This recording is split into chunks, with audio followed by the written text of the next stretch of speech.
Hey guys, it's Brown Bear here today, and today we're in the F16C Block 50, as you can see, in DCS World. And what we're going to do is I'm just going to show you some basics around how to get started in the F16. You know, if this is, I presume, obviously DCS World is very, or can be very overwhelming. So I just thought I'd show you some basics, how to start her up real quick and simple. There is obviously a strict startup procedure, but we're not going to cover that today. I'm just going to try and make this as easy as possible for you. Get you up and running, taxied as quickly as possible, take off and airborne into level flight. And hopefully this will help all you noobs out there, because when I started flying, you know, DCS, I suppose the equivalent of DCS World, which was back probably 10, 12 plus years ago, which was Flanker 2.0. Obviously it wasn't as detailed and, you know, as high fidelity as this, but nevertheless it was still quite a big learning curve. Falcon 4 BMS probably the biggest one. So we've come a long way since then, so I just thought I'd share the knowledge and hopefully you enjoy. Obviously, for the purposes of this, I play DCS World on every flight sim for that matter in VR. So for the purpose of this, and for the purpose of, I suppose, testing out the VR performance and recording in OBS Studio with DCS 2.7, I thought I would record in VR.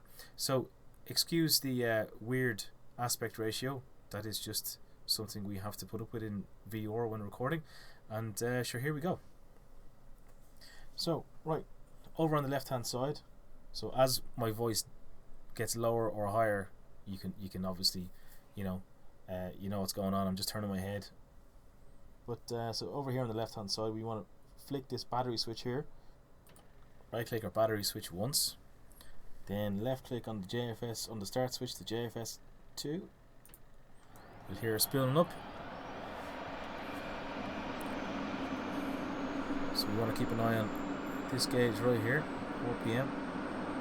And when she hits 20%, we want to take the throttle out of the idle cutoff position into the idle D10 position. So she's just about getting there now. Reach forward, hit my keyboard. There we go. You hear it spooling up funny now. Get in there. Close the canopy here, left switch here. Flick it on. Just make it a bit quieter for you guys. Left click on the lock to close it.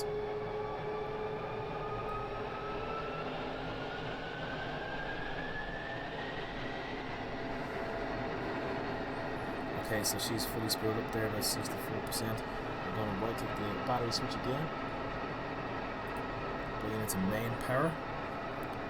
Okay, so to help speed up things, let's go over to the right here. All these switches, you can leave the map switch off. Right click on all of them. We don't need data link today. Leave it off. Right click on mids, and then right click on the align button, INS knob to stored heading. So one click to the right. And that'll just kind of, you'll see up here on the DED, you'll see it, INS is counted down. So what it's doing is it's aligning our INS from the last known stored position in the jet, in which case is right here, because this is where I parked when I stopped the last mission. Okay, we can go ahead and get rid of that, or maybe not. Down to the left hand side, let's turn on our radio, turn on our radar warden receiver, right click on mode here, bring it into manual, so right click twice and then right click on the shaft and flares once. Over on the left hand side, over there, pitot heat, turn it on, lights right here. If I can get down there, I'm going to go for bright on the wing and tail and fuselage, and we can leave them flashing. Anti-collision lights are in position 1, so you have 1, 2, 3, 4 ABC, and basically that denotes the whatever aircraft you are in that particular formation or wing. So being I am on my own, I am the lead aircraft because there is nobody else, you leave it in position 1. If you were the 4th aircraft in your formation, and you were flying behind everyone else, you would set it to position 4.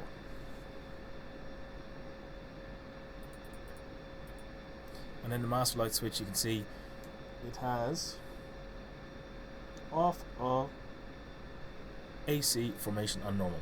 And for the purpose of today, we're going to go with normal. Let's go ahead and reset our electric caution. IFF master to norm. 1, 2, 3 clicks to 3 right clicks to that for that. I think we're good to, nearly good to go. Just doing a quick check. Let's go ahead and turn on our HUD. So left click and drag all the way up, and you'll see it coming on. And I like to just dim it down a little bit. Don't want it too bright.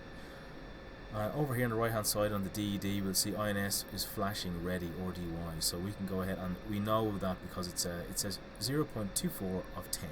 Okay, and that refers to the quality. So we're pretty good go. So we can go over here to the right hand side and bring our INS knob into the nav position, which is 2 right clicks. Lights, console lights, instrument panel lights, to your desire.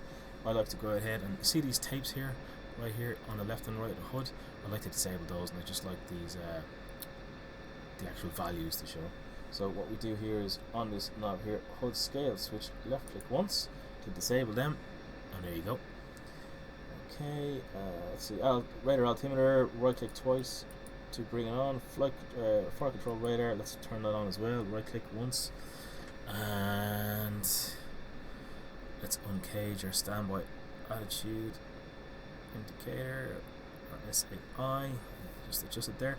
Let's bring the displays up, so left click a few times for the brightness. They're very dim in DCS and the F16. That is an issue, is a known issue. Same again with the contrast. Bring her up.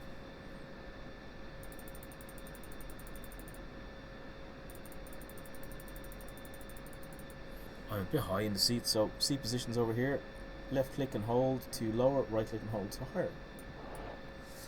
That's good enough for me, and we can arm our ejection seat when we get onto the runway. Let's we're not going to request permission to taxi and all that nonsense, but you can do that if you wish. Let's see, I don't think I've forgotten anything else, so let's click return on our dobber here, and it brings us back to the default page. And you can see steer point 1 is selected here, and steer point 1 is by this little tad. You can see this little tadpole, so steer point 1 is actually just off to the left hand side or that way a bit, and that will actually line in with our velocity vector when we're aligned with it. And you can simply cycle through your steer points here by just see this button here, ICP DED, so just up or down, and that's pretty much it. There's your radio frequencies, UHF and VHF. What else would you need? TACAN. Here we go, TACAN, and you can literally go up and down and select them as you want, but we don't want that, so I'm just gonna go back. And that's pretty much it. So taxi lights, left click once on the landing lights, that brings it into the taxi position, and I think we're good to go. So nose wheel steering, if you don't have a button assigned to that, you'd want to get one, or press S on the keyboard, and you'll see it here, right here. AOR status indicator, dimming lever, which is actually this here. So you can see AOR NWS nose wheel steering. Okay, and this is obviously your AOA indexer. So let's go ahead. So what we do is raise the throttle just a touch, bring it back to idle, test the brakes. They work.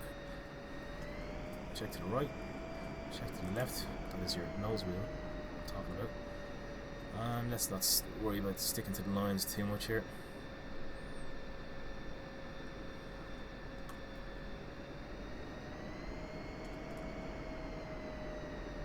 Don't want to taxi too fast in the F16 because she's quite, I suppose, the way the landing gear is actually laid out is actually very close together, so you can actually topple her quite easily. So generally speaking, you don't want to be turning anything more than 10 knots from my experience.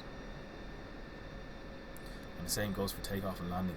Very gently. Use the wheel brakes if you're having alignment issues on takeoff and landing, until you're actually quite low in speed. Then you can turn on your nose wheel steering, or just turn off your nose wheel steering and use the rudder.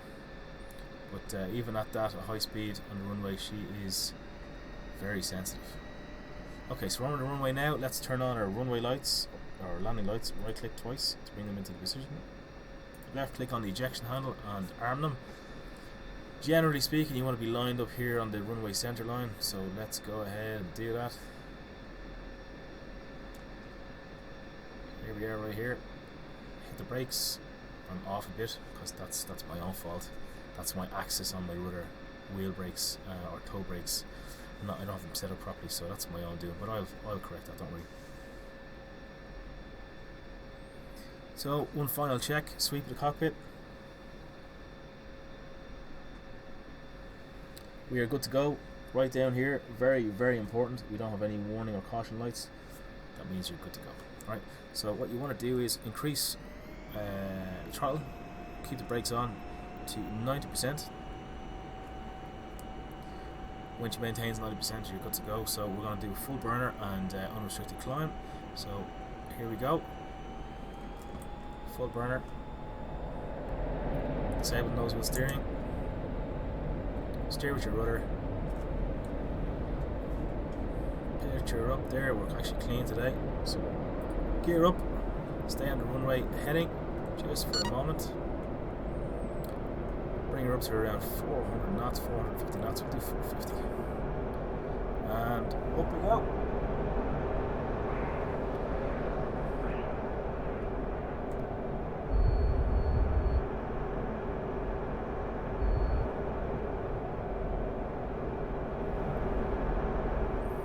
Good. You can see just how fast she climbs.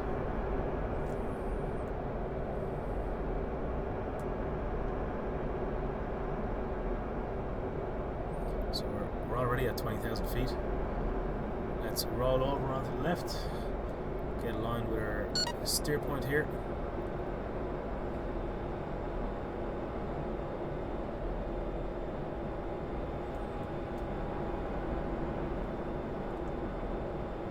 Absolutely savage.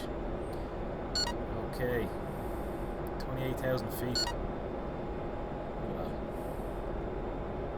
There's our steer point there. You can see the diamond on the tadpole. We can reduce our throttle back to idle.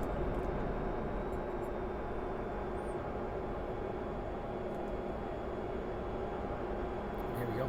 So at steer point 1, I might do another tutorial video. I actually have a tanker. So I'm used to flying Navy jets, particularly the Tomcat and the Hornet. So flying the F-16 is actually quite new to me for the last few weeks. So been quite a learning curve. So obviously I'm transitioning from basket refueling to boom refueling, which is interesting. But funnily enough, I actually found it a lot easier than basket refueling, which is weird. So handy tip for you new guys out there. Down here on the right hand side is, or left hand side rather, is your autopilot control. So we want to right click on this into the pitch altitude hold position. Click once, and then if you left click on this, she'll hold your selected heading. So that's pretty much it, guys. You know, I mean, what a place to be. Pretty cool. Let's do a flyby. By the way, I am using modded sounds for the F-16 and they're absolutely awesome. The standard ones are just crap. Right? They're better than most of the DCS aircraft, but in comparison to these, they're pure rubbish. So, not a dig at Eagle Dynamics, guys. I love the work they do, but just they are complete pants. So, let's do a flyby and you can hear them.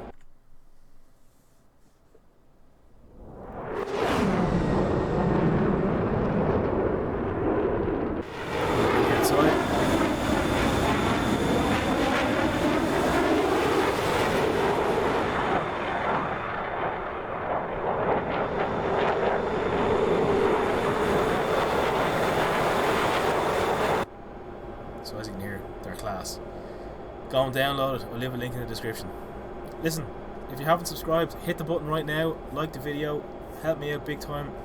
I really want to get to 300 subscribers. So the more support I get, the faster I can get there, and the more cooler, nicer content, better production quality I can give you. Because it just eggs me on basically. Right.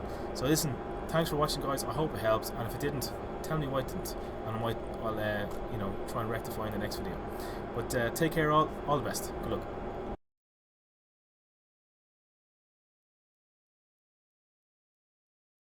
luck.